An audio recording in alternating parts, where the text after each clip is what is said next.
тас хавцаашгүй атан биби Монголоос салаашгүй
Матчууд тавхад зон жилийн хүрсэн оогоо суух мөн төлөвлөгчд зочид төлөвлөгч тавхад энэ хороогийн хамгийн сайн сайхны бүсгийн өрөөгөө энэ премиерийг өөдрөд нөрөн төшөөлье.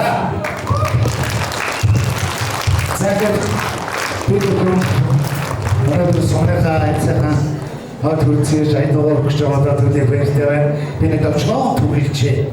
За 1991 он анх бид сургууль 10 дугаар ангид төгсөж ирээд сондоо ирээд хэдэн хэсэг залуучууд маань дийлээд цагдаа хөгжмийн хамтлаг байгуулах гэж бид нар хоорондоо зөвшөөрсөн.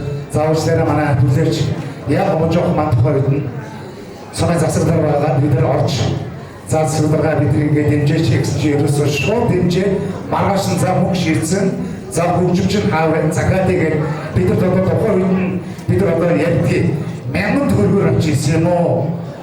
Хэдийн авчихсан бэ? Коммон орж бид авчиж өгч бидний манайд нэлж ирсэн юм аа. Тэгээд тэрнээс хойш бид бас өөрийнхөө сонир судалчлаа. Скватер аймгийн Бүксүндаа бид цагаан хөгжмийн хамтгаараа тойрон ажиллаж тоглолт хийж явсан юм аа. Ингээд бас энийг дуусаад тавхад хэлэхэд бас таатай байна. Өнөөдөр манай мичтийн бас манай цогцоор бид мөрөнд за манай миний ах Батбаатар за манай найз Хүлдаатар гэх бид анх хамтар байгуулж иж мэдээ. Ингээд бас одоо бас 33 жилийн өмнө ясаа хамтар байгуулж ирсэн ингээд бид бас өөрсдөө одоо яг тэр мишлэрээ хэдүүлээ 100 жилдээ бас бэлэг барья гэж одоо үлдсэн юм байна. За манай бөмбөрч бол угаасаа манай хамтад байгуултай. За манай дортой бид хэд хамтгийн бөмбөрч залуу гэхдээ өөрөө дөрөвдөр эргээдийн одоо хасгалгаа танаар бас таних манай настангол бол за тэрний одоо баггүй ингээд бид одоо үлдсэн шатанд айдууны өмчлөө өргөнд шийдэж байна. За ингээд өнөөдөр энэ сонда ажиглан дээр шахны гараагаа хийжсэн манай гэрч наран цэцэг өнөөдөр бас үлрийн гарны болоод энэ одоо кимэг одоо эргэлзчин зардаг маш том шагнал авсан баяр хүргэе. Мөн манай ээж маань төрөлсөн ирсэн.